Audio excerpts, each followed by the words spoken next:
गुरुदेव, जय गायत्री माता। हमारी ज़िंदगी कैसी होनी चाहिए? आज हम बात करेंगे कि हमारी ज़िंदगी कैसी होनी चाहिए। जैसे कि दीपक को तेल या घी की ज़रूरत तभी पड़ती है जब वो जल रही होती है। जलते हुए दीपक में इंसान घी या तेल डालता ही रहता है। बुझने के बाद तेल या घी की कोई आवश्यकता नहीं होती है, क्योंकि जब दीपक बुझ जाती है तो रोशनी तो नहीं कर रही, अंधेरा है। ठीक उसी तरह से हमारा जीवन भी होता है। हमारी ज़िंदगी में ही सही समय में सही फैसला कर लेना चाहिए। कभी कभी इंसान फैसला लेने में देर कर देता है, तब तक में बहुत कुछ बिगड़ जाता है। सही समय में सही फैसला अगर इंसान करता है तो उसको रास्ते मिल जाते हैं, बहुत कुछ बिगड़ने से बच जाता है। ठीक दीपक की तरह, दीपक जब बुझ जाता है उसके बाद अगर तेल डाला जाए तो वो तेल व्यर्थ होता है, किसी काम का नहीं। पर जब दीपक जल रहा होता है उसी वक्त अगर तेल डाला जाए तो वो और भी ज़्यादा रोशनी करेगी। उसी तरीके की हमारी ज़िंदगी भी होती है।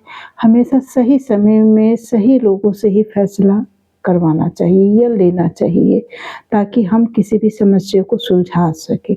दुर्योधन की तरह नहीं, क्योंकि दुर्योधन हमेशा शकुनी से सलाह लेता था, इसलिए उसके जीवन में हमेशा अंधेरा हुआ।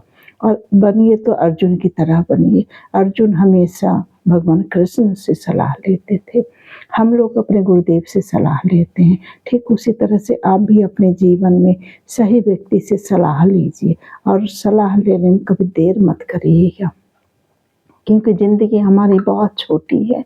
जिस तरह से शादी ब्याह का समय निर्धारित होता है, जब कभी भी हमें कोई फंक्शन करना होता है, शादी ब्याह करना है, तो हर एक चीज़ की तिथि या तारीख निश्चित होता है। उसी समय में हम लोग सही समय में सही शादी ब्याह की तैयारियां भी करते हैं और समाप्त भी करते हैं। पर हमारी ज़िंदगी भी उसी तरीके की है। हमारे जीवन में आने का तो समय तय होता है कि इस धरती में हमें कब आना है, पर जाने का कोई समय तय नहीं होता है। इसीलिए सही समय में सही फैसला हमेशा करना चाहिए, क्योंकि आज के समय में इंसान झुकना नहीं चाहता, क्योंकि किसी को भी अपनी गलती नज़र नहीं आती है। हर व्यक्ति को लगता है कि सामने वाला ही गलत है। जैसे कि फलदार पेड़ हमेशा आप झुके हुए देखेंगे।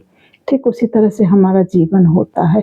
जिसके जीवन में मिठास होती है, कड़वाहट नहीं होती है, नफ़रत नहीं होता, वो व्यक्ति हमेशा नरम दिल का होता है। उसको हर चीज़ समझने की उसके अंदर क्षमता होती है।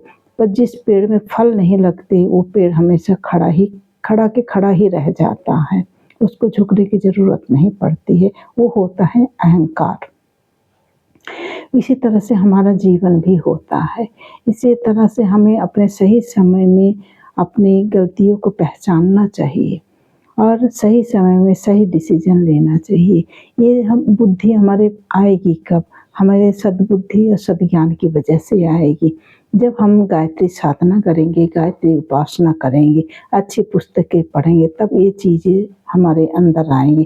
क्योंकि गुरुदेव की लिखी हुई किताबें हैं, वो किताबों को जब हम पढ़ेंगे तब हम सही डिसीजन ले पाएंगे।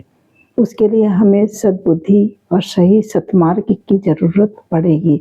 आप लोग अपने घर में बैठ के व्यर्थ के समय मत बिताइए। आप निकलिए, घर से बाहर निकालिए, सत्संग से जुड़िए, गुरुदेव का काम करिए, गायत्री मंदिर आइए। जिसके पास जो भी समय है वो अपना समय, अमूल्य समय अपने गायत्री परिवार को दीजिए। जय गुरुदेव, जय गायत्री माता।